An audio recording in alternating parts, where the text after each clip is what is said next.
Greetings, students, and welcome to our first chapter of human development. So happy chapter number 1. So again, my goal with these learning videos is to provide some audio and visual that will maybe enhance your learning process. I want to provide some examples that might make the learning material a little more easier to process or digest or understand. And so that's really my goal here. So I am not going to be going through every slide or in detail in many of this. I'm going to expect that you as an online student are going to be spending the time to, again, read your textbook and go over the PowerPoint slides. However, I want to make sure to give you this information. As we go through the chapter, you should have your study guide out. You should be going through chapter number 1. Along with the slides, looking for the information in red, and again, as I talk about it, correlating the information on your study guide with what you see on the PowerPoint. And that is what is going to be on the exam. Again, my goal here is to provide you with the information, not to, trip you up or have you wonder, out of 100 pages in the chapter, what am I supposed to know? Okay, so let's start this exciting and fun process of learning about human development. So first of all, some guiding questions, which means these are kind of like telling you where we're going to go, what we're going to talk about. How does research and the scientific method help us? Because those things might sound really like kind of super smart or way out there. Well, how does it apply to my life? What's the difference between nature and nurture? Right? And what does SES or socioeconomic status, race, ethnicity, culture, what do those things have to do with human development? So we're going to talk about that. Okay. First of all, the science of HD, or what I call HD is my abbreviation for human development. So when we talk about what we're going to really learn all semester or all session long is going to be how and why. So how and why do we as humans stay the same or change over time? That's really the fascinating question. How can you have two people raised in the same household turn out so dramatically different, right? So how and why are the questions that we seek to answer. And as you can see, that's in your red, should correlate with your study guide. All right, the scientific method. So don't be scared by the scientific method. I'm going to explain it to you and show you what it looks like, and it's actually pretty fascinating. So the scientific method, we want to get answers based on science, not just what I think or this is what I believe, right? And there's 5 basic steps to that process. First of all, we need to start off with, asking a question or being curious about something. I am fascinated with, how trauma affects us as we age in later life. And so that's just something I've always had a question about. And so that's your question.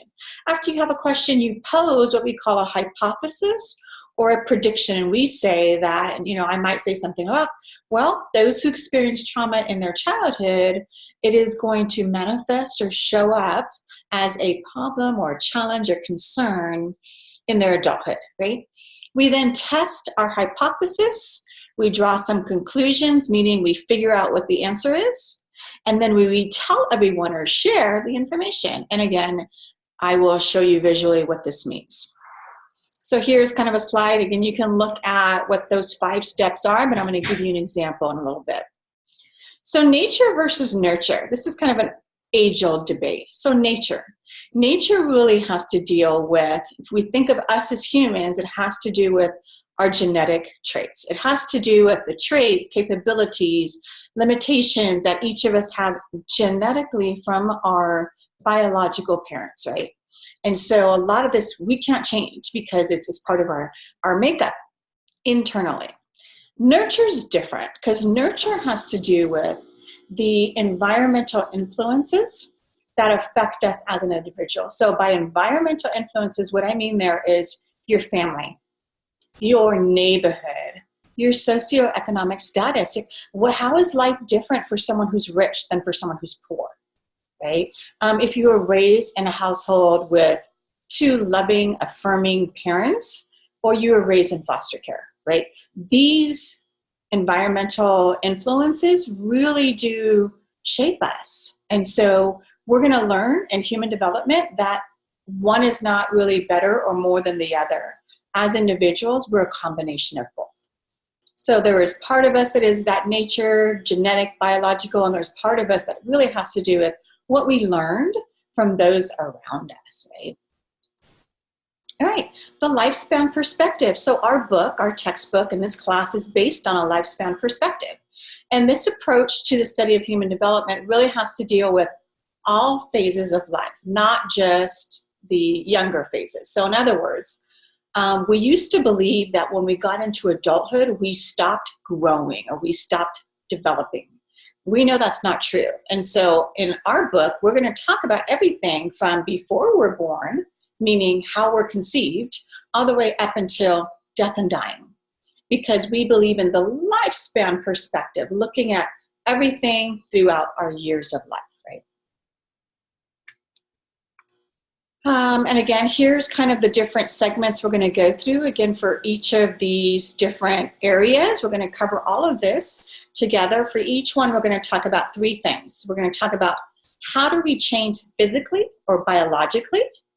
How do we grow or change cognitively in our thinking, in our brain development? And then last, and my most fun section to talk about is how do we change developmentally and psychologically? How do we grow? All right, Bronfenbrenner really talks about this, what he calls ecological model, meaning that if we're in the middle, the center of this model, he says that there's all these different systems that create or cause us to be the person we are. So what type of neighborhood we live in, again, what type of school did you go to? Were you raised in a faith-based environment? What access did you have to transportation? You know, all of these things, again, play a role on how we develop into the person that we are. If we look here, let's talk about how as we grow, there's really some changes that have to do with what generation you're born in. There's some historical context. The term cohort refers to people that are born kind of in the same time frame and that share some experiences in life. So an example of a cohort might be your high school graduating class. All of you would be in the same age group. You would all kind of have experienced the same, historical events going on during that time frame. Let's look at how sometimes cohorts can be so different. In this slide here, we're looking at cohorts and we're looking at the topic of same-sex marriage. If we look at an older generation, so we're looking here at the silent generation, people who were born between 1928 and 1945, we're going to see that for that particular generation, you had, in 2013, maybe 30% of that generation was in favor of same-sex marriage. However, let's look at our millennials, right? Those born after 1980. That group in the same year, 2013, they say 70% of them are in favor of same-sex marriage. What does this show us? This really shows how cohorts, this generational difference, are very different because that era of the silent generation, things like homosexuality weren't even really talked about, let alone being able to have legalized marriage in those homosexual relationships. However, today, our feelings about inclusion are very different. And so that's what we mean is that your cohort will feel different based on, the years or generation that you were born. All right, socioeconomic status. What does that mean? What we mean by SES or socioeconomic status is it really has to do with your position in society based on the listed items here. Your income, your wealth, right? Income has to do with how much money do you make. Wealth has to do with how much do you have in assets. So do you own a vacation home? Do you own a boat? Do you own retirement plans and CDs and savings and all of that? That's wealth. Your occupation, what type of job you have. Your education, do you have a high school diploma? Do you have a college degree? And your place of residence, right? That is what SES refers to. And really kind of the way we think of SES has to do with social class. So basically, whether you're poor or you're rich. That's our social class. We are kind of put into these categories, or society, I should say, puts us into these categories based on what they deem to be our social class.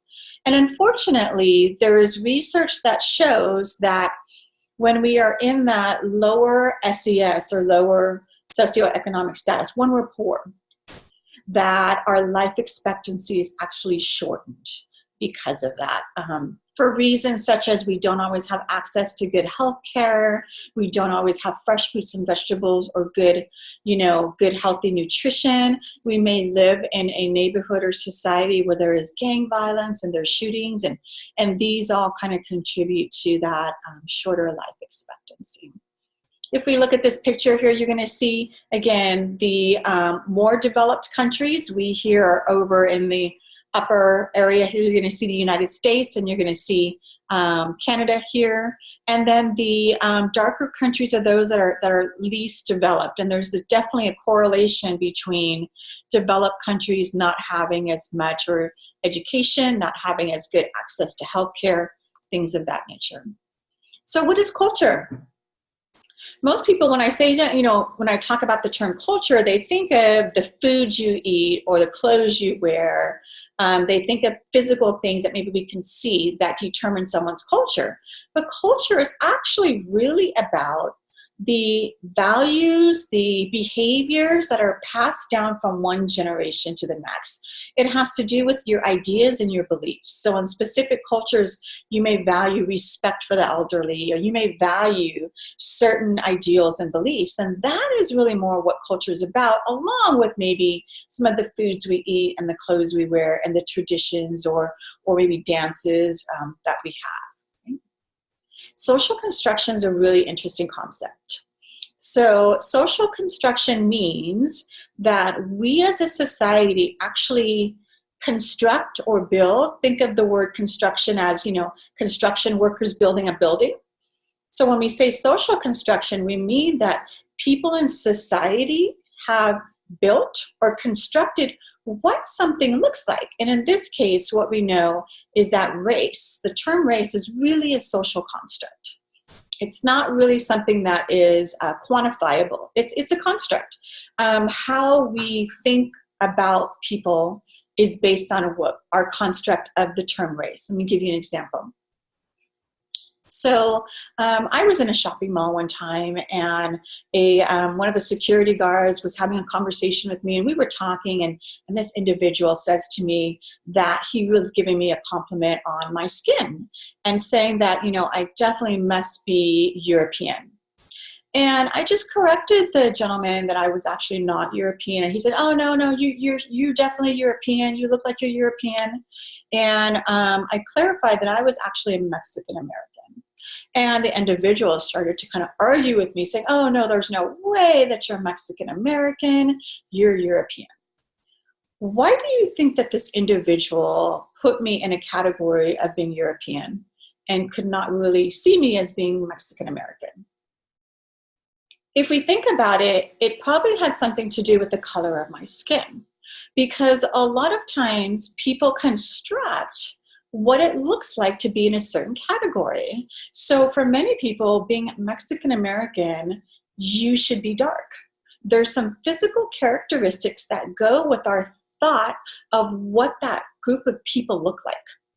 And so that's why we're saying the term race is really something that we've constructed. We've constructed what it looks like, and it's therefore not really accurate and true. It's not real, right? And we need to make sure to be careful that we don't fall into these issues of difference equals deficit error, which really means that people who look different or are different from us in some ways are actually have a deficit or an error, that they're less than we are. Right, so let's look at kind of our makeup in many ways. So race and ethnicity are different, and that's what I think we need to understand here. When we talk about your ethnic group, when I say what ethnicity are you, I'm referring to where did your ancestors come from, right? Because again, unless you're Native American, most of us came from somewhere in the United States. That this land was first originally Native American, and we came and we conquered that land. And so we all came on a boat, or we all got here somehow. So your ancestors came from somewhere, and so that is your ethnic group. It's you know, the people you identify with. Race is different. Race is really a group of people who are regarded either by themselves or society based on your physical appearance. So we're putting people in a race or a category. And this becomes really, again, it's very flawed, because it comes different when we start to talk about biracial people, people who are fortunate to have, you know, maybe multiple ethnic groups, and who form their identity.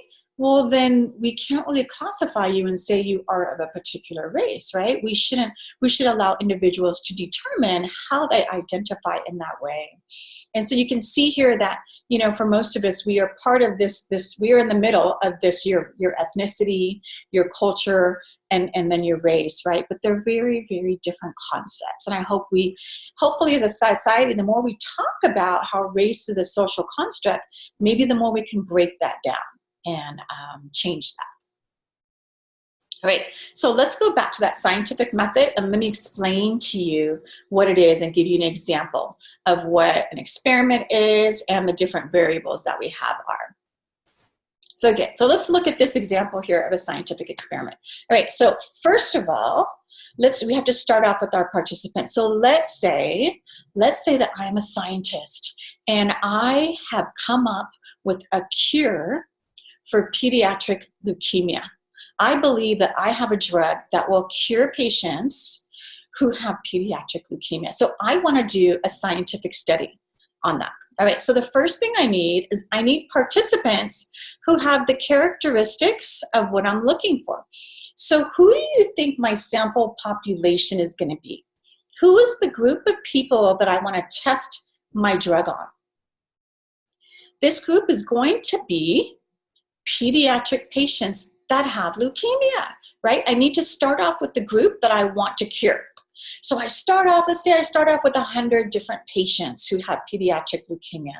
What I'm going to do is I'm going to split that group in half, and I'm going to have 50 and 50, and I'm going to put them into two different groups. The first one's called the experimental group, and the second one is called the comparison or the control group, and I have 50 in each.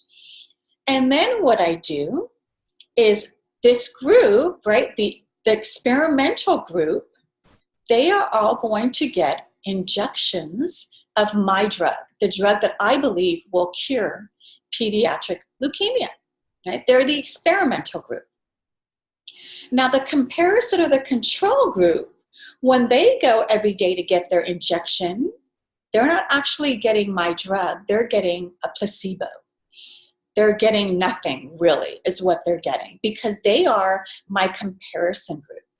And then what happens is 6 months down the road, I go and I take the blood level of all 100 of my patients, and my question is, did the experimental group improve, right? Do they have a higher, red blood cell count, white blood cell count than the comparison group? If there's no change, then I know that my drug didn't do anything. It didn't change at all, right? If there is an improvement, then that means that the drug is working in some way. Maybe there's minor improvement, maybe there's a great deal of improvement. But either way, it means that there's some positive going on. Hopefully, it works out for these kids. Now, let's pretend that I am a mother of a child that has pediatric leukemia, and I am fortunate to get her into this clinical study trial. Which group do I want my child in? Do I want my child in the experimental group that will get the drug, or do I want my child in the comparison group that will not? Well, there's pros and cons to this. For most of us, we would probably say we want our child in the experimental group. The reason is there any chance that the comparison group will improve in this study? No, because they're not getting a drug. They're getting a placebo. They're getting nothing. So there's no chance that my child would be healed. And in most cases, pediatric leukemia can be terminal. So if my child is in the experimental group, there's a chance, right? Now, again, with any type of experiment or new drug, you always have the concern of complications. You have the concern of reactions or contraindications from a drug. So that is definitely a possibility that my child would face. But understand, for most of us, that's a question. Now, this is why we do what we call a blind study, meaning that the parents don't know. Most of the nurses, nobody really except the doctors know which of the children are getting the real drug and which are getting a placebo, because there can be some ethical issues, right? You might have parents who end up in the comparison group that say, you know what, I'll slip you some Benjamins, I'll slip you some money if you make sure my child gets into the experimental group. And so we have to be very careful ethically that we run this experiment correctly. All right, so we do our experiment, we determine if there was an improvement, right? And then we print a paper, we write up our report to share with everyone else. And that's really what the scientific method looks like. So it's kind of cool in that this is the way that we get all of our information. And this is for everything I share with you in this class. When I talk about statistics, it's because we know we've done this scientific experiment. It's not just because I think so. All right, so again, we're going to talk about the lifespan. I'm going to let you kind of read over some of this information, but something we need to be aware of is, because many of us are going to be going into, you will be going into the healthcare field, be aware that we need to always be ethically and morally accountable for the actions that we do. So with the experiment that I was just telling you about as an example, we as healthcare professionals are not allowed to do those experiments without first going before what we call an IRB, or an institutional review board, and saying, this is the experiment I want to do, I need approval to do that experiment. Because the institutional review board, their goal is to make sure that we are not harming patients, that we are not doing something morally or ethically wrong.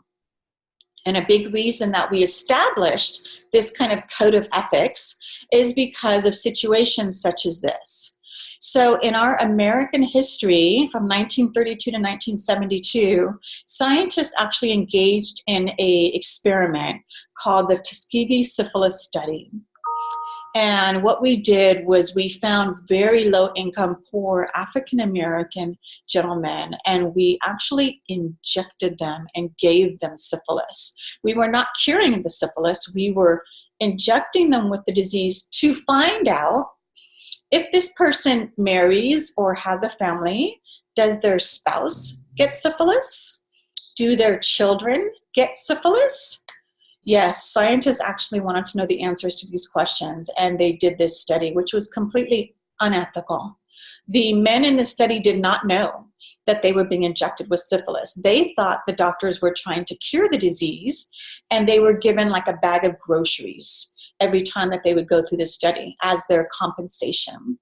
And even after the invention of penicillin, which could cure syphilis, the doctors still did not administer the penicillin to cure these individuals. So we're talking here a 40-year span until someone in this study actually blew the whistle and brought to the attention that this is unethical.